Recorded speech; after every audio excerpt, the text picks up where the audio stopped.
Hi friends, అందరికీ నమస్కారం. ఈరోజు మనం తెలుసుకునే సబ్జెక్ట్ ఏంటి అంటే, సుంతి వల్ల మగవారి లైంగిక సామర్థ్యం పెరుగుతుందా, సుంతి చేసుకోవడం వల్ల మగవారి పురుషాంగం సైజు పెరుగుతుందా అనే విషయాలు తెలుసుకుందాం. సుంతి అనేది ఒక శస్త్రచికిత్స. దీన్ని వేల ఏళ్లుగా నిర్వహిస్తున్నారు. ఈజిప్టులో వేల ఏళ్లకు ముందు నుంచి సుంతి నిర్వహించేవారని చరిత్రకారులు భావిస్తున్నారు. నేటికి చాలా ప్రాంతాల్లో దీన్ని నిర్వహిస్తున్నారు. ప్రపంచంలో ప్రతి 3 పురుషుల్లో ఒకరికి సుంతి జరుగుతుంది. ఈ చికిత్సలో భాగంగా ముందుండే చర్మాన్ని తొలగిస్తారు. ఎక్కువగా ముస్లింలలో పుట్టినప్పుడే సుంతి చేస్తారు. ఆ తర్వాతి స్థానంలో అమెరికా వాసులు ఉంటారు.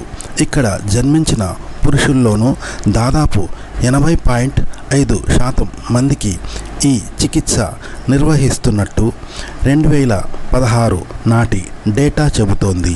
ఈ చికిత్సలో చాలా ప్రయోజనాలు ఉంటాయని ఇక్కడ దశాబ్దాల నుంచి ప్రజలు భావిస్తున్నారు. సాధారణంగా సుంతిని బాల్యంలోనే చేస్తుంటారు. మరికొందరు మాత్రం ఆరోగ్యపరమైన కారణాలతో కాస్త పెద్దయ్యాక కూడా దీన్ని చేయించుకుంటారు. సుంతిపై ప్రశ్నలకు సైన్స్ ఇస్తున్న 4 సమాధానాలు ఇప్పుడు తెలుసుకుందాం. పురుషాంగం ముందు భాగమైన గ్లాన్స్ అంటే జననాంగ శీర్షంను ఈ చర్మం కప్పి ఉంచుతుంది. చర్మంపై కనిపించే మిగతా చర్మం కంటే ఫోర్ స్కిన్ భిన్నమైంది. ఇది గ్లాన్స్కు అతుక్కుని ఉండదు. మొత్తం గ్లాన్స్ బయటకు కనిపించే వరకు ఈ చర్మాన్ని తొలగిస్తారు. అంటే పురుషాంగం మొత్తం లోపలి భాగం కనిపించేలా దానిపై ఉన్న చర్మాన్ని తొలగిస్తూ ఉంటారు. ఈ చర్మం లోపల లూబ్రికేటెడ్ మ్యూకస్ ఉంటుంది. నోటిలో లేదా మహిళల యోనిలో ఇలాంటి శ్లేష్మం కనిపిస్తుంది. ఆ చర్మం అనేది పురుషాంగం ముందు భాగానికి రక్షణ కల్పిస్తుంది. అయితే ఈ చర్మానికి వ్యాధి నిరోధక శక్తితోనూ సంబంధం ఉందని కొందరు నిపుణులు భావిస్తున్నారు. పురుషాంగం గ్లాన్స్ అనేది చాలా సున్నితమైన భాగం. చిన్నప్పుడు లేదా పెద్దయిన తర్వాత దానిపై చర్మాన్ని తొలగించినప్పుడు అప్పటి వరకు చర్మం కింద రక్షణలో ఉండే భాగం లోపలి లోదుస్తులకు తగలడం మొదలవుతుంది. అందుకే సుంతి తర్వాత కొన్ని వారాల పాటు చాలా అసౌకర్యంగా ఉంటుంది. పురుషాంగం ఉద్రేకమైనప్పుడు కూడా కాస్త నొప్పి వస్తుంది. అయితే ఆ తర్వాత గ్లాన్స్పై నుంచే చర్మం గట్టిపడుతుంది. ఆ సున్నితత్వం కూడా తగ్గుతుంది. సాధారణంగా 2 విధాలుగా శస్త్రచికిత్సను నిర్వహిస్తారు. వీటిలో మొదటిది కత్తి లేదా చాకుతో పై చర్మాన్ని తొలగించడం, రెండోది స్టాపిల్ గన్ ఉపయోగించడం. కేవలం పురుషాంగం ప్రాంతంలో మాత్రమే మత్తుమందు ఇచ్చి ఈ చికిత్స నిర్వహిస్తారు.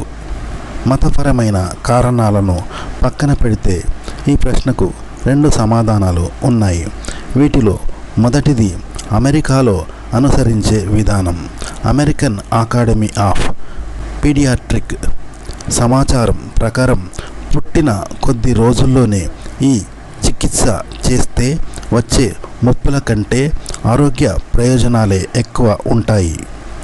మూత్రనాళ ఇన్ఫెక్షన్లు, పెనిస్ క్యాన్సర్, HIV లాంటి కొన్ని సుఖ వ్యాధులను దీని ద్వారా మెరుగ్గా అడ్డుకోవచ్చని వైద్యశాస్త్రం చెబుతోంది. పెద్దయిన తర్వాత చేసిన సుంతి చికిత్సలతో పోల్చినప్పుడు చిన్నప్పుడు చేసే చికిత్సలతో వచ్చే శస్త్రచికిత్స అనంతరం సమస్యలు చాలా తక్కువగా ఉంటాయి అని అమెరికన్ వైద్య బృందం తెలియచేస్తోంది. అయితే అంతిమంగా ఇది తల్లిదండ్రులు తీసుకోవాల్సిన నిర్ణయం అని వైద్యులు తెలియచేస్తున్నారు. పిల్లలకు సుంతి చేయకూడదని కొన్ని వైద్య సంస్థలు తెలియచేస్తున్నాయి. వ్యాధుల నియంత్రణ లేదా పరిశుభ్రత విషయంలో సుంతి మెరుగ్గా పని చేస్తుందని చెప్పే ఆధారాలు ఏమీ లేవు. అందుకే పిల్లలందరికీ దీన్ని చేయకూడదు. ఏదైనా మెడికల్ థెరప్యూటిక్ కారణాలతో అవసరమైతేనే ఈ చికిత్స చేయాలని వైద్య సంస్థలు కొన్ని తెలియచేస్తున్నాయి. ప్రజలు అనుకునే దానికి విరుద్ధంగా ఈ సుంతి వల్ల కొన్ని ఆరోగ్య మానసిక సమస్యలు తలెత్తే ముప్పు ఉంటుంది.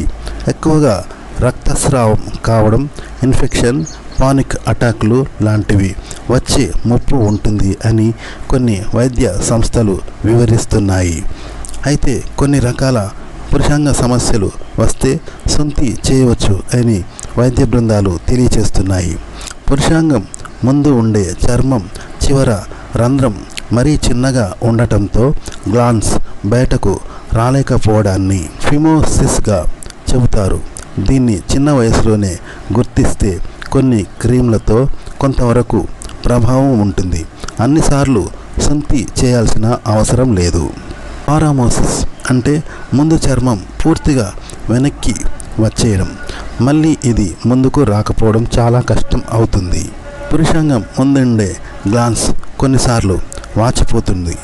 దీనికి చాలా వరకు అపరిశుభ్రతే కారణం.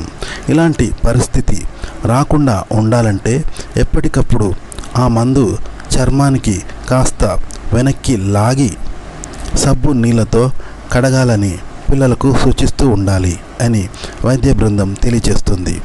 అయితే ఈ సమస్యలు ఏ వయసులోనైనా రావచ్చు. అయితే సెక్స్ జీవితం పైన సుంతి ప్రభావం ఉంటుందా అంటే ఈ ప్రశ్నకు సమాధానం చెప్పడం కాస్త కష్టమని పేర్కొంటున్నారు. సుంతికి ముందు ఆ తర్వాత సెక్స్లో తమకు కలుగుతున్న ఆనందాన్ని పోల్చేందుకు మనకు చాలా తక్కువ కేసులు ఉంటాయి. అందుకే వీటిపై ఒక అవగాహనకు అంత త్వరగా రాలేం అని వైద్య బృందాలు తెలియచేస్తున్నాయి. సుంతి తర్వాత కొత్త పరిసరాలకు పురుషాంగం ముందు భాగం నెమ్మదిగా అలవాటు అవుతుంది.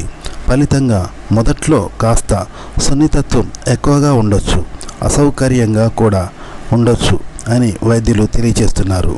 సుంతి తర్వాత త్వరగా పురుషాంగం ముందు భాగం పొడిబారుతుంది. సున్నితత్వంలోనూ మార్పులు కలుగుతాయి. ఇక్కడ పురుషాంగం ముందు ఉండే చర్మంలోనూ నరాలు ఉంటాయి.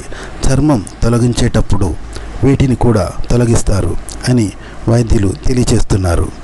అయితే కొంతమంది తమ పురుషాంగం మరింత అందంగా కనిపించేందుకు ఆ ముందు చర్మాన్ని తొలగించాలని కూడా వైద్యుల దగ్గరికి వస్తూ ఉంటారు. ఇక్కడ కొన్ని అపోహల గురించి మనం తెలుసుకోవాలి. సుంతి తర్వాత పురుషాంగం పొడవు లేదా పెద్దగా అవ్వదు. సుంతి తర్వాత ఎక్కువ సమయం సెక్స్ చేయొచ్చు అనేది కూడా అపోహ మాత్రమే. అంగం ఉద్రేకం కావడం అనేది సుంతికి ముందు తర్వాత ఒకేలా ఉంటుంది. సుంతి తర్వాత 4 నుంచి 5 వారాల పాటు సెక్స్కు దూరంగా ఉండాలని, అప్పుడే ఆ భాగాలు పూర్తిగా కోలుకుంటాయని, అసౌకర్యం కూడా తగ్గుతుందని వైద్యులు సూచిస్తూ ఉన్నారు. సుంతితో హెచ్ఐవి లాంటి సుఖ వ్యాధులను మెరుగ్గా అడ్డుకోవచ్చని ఈ చికిత్సకు మద్దతు పలికేవారు ఎక్కువగా చెప్తూ ఉంటారు. హెచ్ఐవిపై పోరాటంలో భాగంగా దక్షిణ తూర్పు ఆఫ్రికాలోని చాలా ప్రాంతాల్లో సుంతీలను ప్రోత్సహిస్తున్నారు. ఈ ప్రాంతంలో వైరస్ వ్యాప్తి ఎక్కువగా ఉండే సంగతి తెలిసిందే. పురుషాంగం ముందు చర్మాన్ని తొలగించడంతో హెచ్ఐవి ఇన్ఫెక్షన్ రేటు తగ్గుతున్నట్లు కొన్ని అధ్యయనాల్లో తేలింది. అయితే కేవలం ఇన్ఫెక్షన్ రేటు ఎక్కువగా ఉండేటప్పుడు పురుషులు మహిళల మధ్య సెక్స్ సంబంధాల వరకు మాత్రమే ఈ అధ్యయనాలు పరిమితం అయ్యాయి. నిజానికి హెచ్ఐవి వ్యాప్తి సుంతి మధ్య సంబంధంపై ఇప్పటికీ చాలా అస్పష్టత ఉంది. అమెరికాలో సుంతి రేటు ఎక్కువగా ఉంటుంది. అక్కడ హెచ్ఐవి రేటు కూడా ఎక్కువే. కానీ నెదర్లాండ్స్ పరిస్థితి దీనికి పూర్తిగా భిన్నమైనది. అక్కడ సుంతీలు తక్కువ, అలానే హెచ్ఐవి కేసులు కూడా తక్కువే అని యూరోపియన్ మెడికల్ అసోసియేషన్ వెల్లడించింది. తరచూ సెక్స్ చేసే స్వలింగ సంపర్కులైన పురుషుల్లో హెచ్ఐవి వ్యాప్తిపై సుంతి ప్రభావం చాలా తక్కువని మరొక అధ్యయనంలో తేలింది. Gonorrhoea, syphilis, chlamydia, herpes human papilloma virus, genital అల్సర్లు అడ్డుకోవడంలో శొంఠి కొంతవరకు పనిచేస్తుందని కొందరు వైద్య నిపుణులు చెప్తూ ఉంటారు. అయితే దీన్ని పక్కాగా నిరూపించే అధ్యయనాలు ఏమీ లేవు. ఓకే ఫ్రెండ్స్, తెలుసుకున్నారు కదా శొంఠి చేయడం వల్ల పురుషులకు కలిగే లాభాలు మరియు దానిపై ఉన్న అపోహలు తెలుసుకున్నారు కదా ఫ్రెండ్స్.